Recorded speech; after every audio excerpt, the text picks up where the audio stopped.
Semicolon फिक्रे में fan boys यानी coordinating conjunction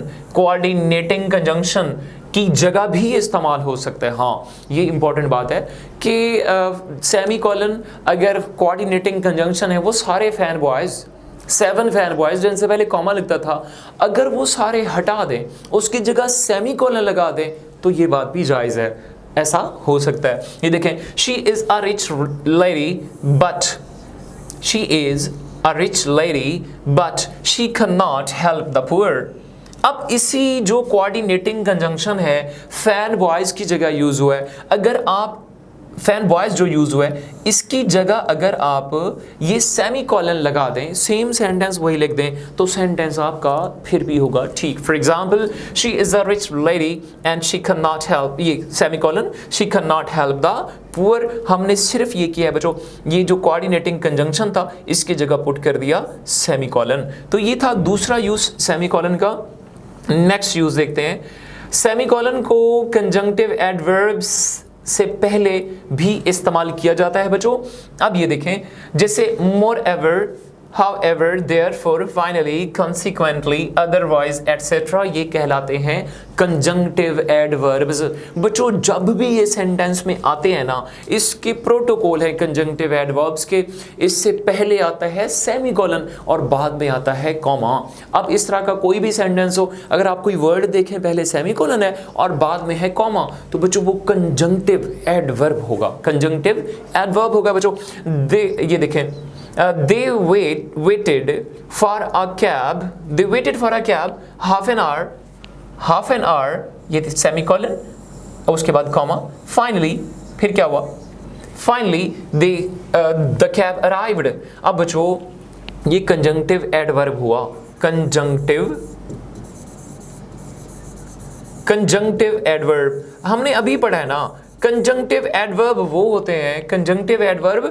होते हैं जिनसे पहले सेमीकोलन और बाद में कॉमा आएगा। हाँ, अगर ये सेंटेंस के शुरू में आ जाए बच्चों, अगर यही कंजंक्टिव एडवर्ब्स सेंटेंस के शुरू में आ जाए, तो फिर शुरू में तो कुछ नहीं आएगा ना, इनके बाद कॉमा लगेगा बस। ठीक है, ये है कंजंक्टिव एडवर्ब्स के प्रोटोकॉल्स। नेक्स्ट बात करते हैं कॉलन की, जो सेमीकोलन का हुआ कजन। ज्यादा खातिर खा इसके कोई यूसेजेस नहीं है, ज्यादा यूजेस नहीं है इसके। बेटा पहले यूज की बात करते हैं। पहला है जी,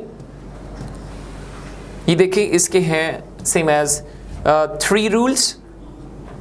हम कॉलन के 3 रूल्स को डिस्कस करें। पहला है, कॉलन किसी लिस्ट को इंट्रोड्यूस करवाने के लिए यूज होता है। कोई लिस्ट अगर आ जाए, उस लिस्ट को इंट्रोड्यूस करवाने के लिए भी कॉलन का यूज होता है। For example, his bag contains what.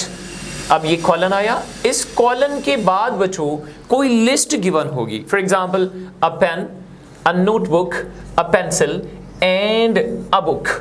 ठीक हो गया। इसी तरह सेकंड यूज देखें, जब दूसरी क्लॉज पहली क्लॉज की वजाहत करे, तो फिर भी कॉलन का यूज होता है। For example, he practised daily colon it make him a successful batsman. उसने डेली प्रैक्टिस किया तो इसी प्रैक्टिस ने उसको सक्सेसफुल बैट्समैन बना दिया। तो देखें, ये जो दूसरी क्लॉज है ये पहली की एक्सप्लेन कर रही है पहली को, तो इसलिए हमने बीच में कॉलन का यूज किया। बच्चों लास्ट यूज है कॉलन का, और ये कि किसी कोट से पहले कॉलन का इस्तेमाल किया जाता है। कोटेशन बेटा, कायदे आजम मोहम्मद अली जिना सेड कॉलन, कायदे आजम मोहम्मद अली जिना सेड कॉलन व्हाट वर्क। बच्चों ये फर्स्ट जो W है इसको कैपिटल करें, क्योंकि एपोस्ट्रोफी के साथ शुरू होगा। रिपोर्टिंग स्पीच है, रिपोर्टेड स्पीच है बेटा, सॉरी TED वाली, रिपोर्टेड ये रही, रिपोर्टेड स्पीच है, तो उसका फर्स्ट लेटर जो है वो कैपिटल होता है, वर्क एंड वर्क। तो इसी तरह आपने देखा कि ये है आज के हमारे लेक्चर का हिस्सा, जो कि थे पॉजेस। 3 पॉजेस हमने देखा, जिसमें पहले कॉमा, सेमीकोलन और कॉलन थे बच्चों। जो नेक्स्ट पोर्शन है वो हम डिस्कस करेंगे अगले लेक्चर में। तब तक आप लोगों ने इसको अच्छे से सुनना है। अगर आप लोगों के कोई क्वेश्चंस हैं, आप मुझसे कमेंट बॉक्स में पूछ सकते हैं बेटा। आप तब तक क्वेश्चन पूछा करें जब तक कॉन्सेप्ट्स क्लियर ना हो जाएं। ठीक है, हो गया प्यारे बच्चों। खुश रहें, आबाद रहें, हंसते रहें, मुस्कराते रहें, कामयाब रहें बच्चों।